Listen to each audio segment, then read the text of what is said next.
Praise the Lord दोस्तों।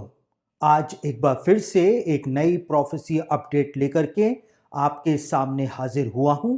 और आज की इस प्रोफेसी अपडेट के अंदर हम इज़राइल के जो एक सबसे महत्वपूर्ण रब्बी हैं, आज हमारे समय में हमारी जनरेशन में वो जीवित हैं और उन्होंने अंत के दिनों के विषय में क्या कहा है और रशिया और यूक्रेन के बीच में ये बड़ा युद्ध जो इस समय दुनिया में छिड़ा हुआ है, इसके विषय में रब्बी जो सबसे बड़े रब्बी इज़राइल के अंदर हैं, उन्होंने क्या कहा है, उसके ऊपर हम अपना ध्यान केंद्रित करेंगे।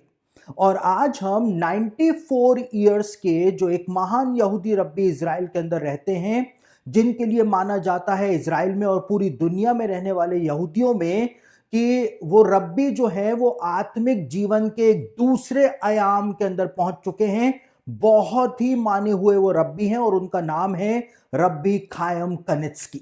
और रब्बी खायम कनित्स्की जो है वो एक ऐसी शख्सियत इज़राइल के अंदर माने जाते हैं जिनके द्वारा कही गई बात को कोई भी कभी भी हल्के में नहीं लेता है।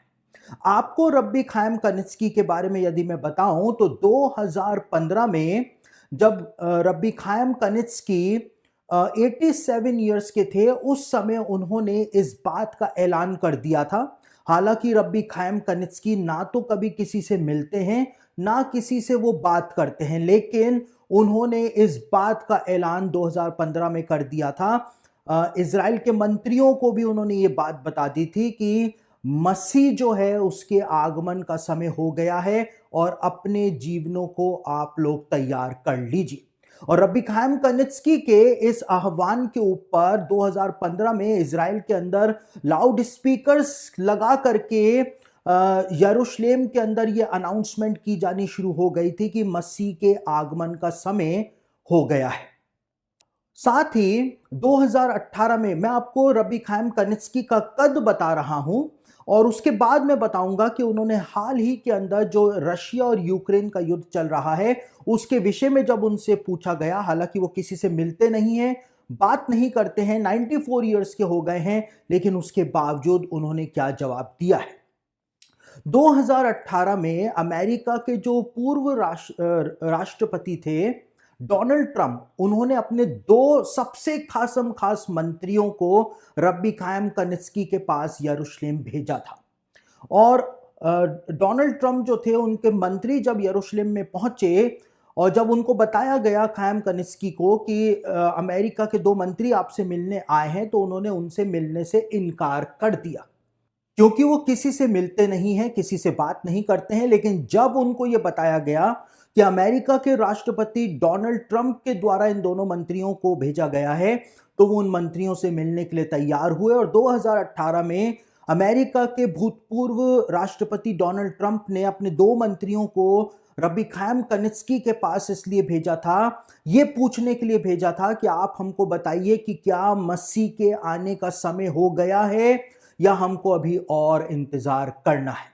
और 2018 में रब्बी खायम कनित्स्की ने डोनाल्ड ट्रंप को यह संदेशा भिजवाया था कि मसीह जो है वो द्वार पर ही खड़ा हुआ है, इसलिए उसके आगमन के लिए आप तैयारी कर लीजिए। तो रब्बी खायम कनित्स्की जो है, इनका कद इतना ऊंचा है कि अमेरिका के राष्ट्रपति डोनाल्ड ट्रंप के द्वारा भी उनके पास अपने मंत्री भेजे गए थे। और अभी जब रूस और यूक्रेन का युद्ध चल रहा है, इस युद्ध के दौरान जब बहुत सारे यहूदी भी यूक्रेन के अंदर फंसे हुए हैं, तो उनके जो शिष्य थे रब्बी कनित्स्की के पास आए और उनसे 3 सवालों को पूछा गया। और रब्बी खायम कनित्स्की जो किसी से बात नहीं करते हैं, उन्होंने उन 3 सवालों के जवाब प्रदान किए और यही आज की हमारी प्रोफेसी अपडेट है। पहला सवाल जो यहूदियों ने रब्बी कनित्स्की से पूछा वो ये था कि हमको यूक्रेन में रह रहे यहूदियों को बचाने के लिए क्या करना चाहिए। तो रब्बी कनित्स्की ने कहा कि प्रार्थना करो और बाइबल को पढ़ो, और तुम कुछ नहीं कर सकते हो, जो करना है वो परमेश्वर करेगा। दूसरा सवाल जो उनसे पूछा गया वो ये पूछा गया कि ये इतनी सारी पीड़ाएं जो दुनिया के अंदर आ रही हैं, दुनिया तीसरे विश्व युद्ध के कगार पे खड़ी हुई है, इससे बचने के लिए हमको क्या करना चाहिए। तो रब्बी कनिस्की जो थे उन्होंने इस बात को कहा कि प्रार्थना करो, वचन को पढ़ो और चैरिटी के काम करो, दान के काम करो, तभी तुम बच पाओगे। साथ ही साथ जब तीसरा प्रश्न उनसे पूछा गया और उनसे कहा गया कि क्या ये जो युद्ध अभी चल रहा है रशिया और यूक्रेन के बीच में, जिसमें वर्ल्ड वॉर होने के आसार भी नजर आ रहे हैं, कि क्या ये युद्ध मसीह के आगमन का कई चिन्हों में से एक चिन्ह है? तो रब्बी कनित्स्की ने कहा कि ये युद्ध जो है वो इस बात के संकेत प्रदान कर रहा है कि मसीह के कदमों की आहट हमको सुनाई देनी शुरू हो गई है और मसीह का आगमन बहुत ही तेजी के साथ होने जा रहा है। वो बिल्कुल द्वार के ऊपर खड़ा हुआ है। तो रब्बी कनित्स्की ने इस बात को बोला। साथ ही साथ उनसे पूछा गया कि आप इस बात को कैसे बोल सकते हैं कि मसीह का आगमन होने जा रहा है और ये युद्ध जो है जो अभी चल रहा है ये मसीह के आगमन का एक चिन्ह है। तो उन्होंने उत्पत्ति की पुस्तक के 14वें अध्याय का रेफरेंस दिया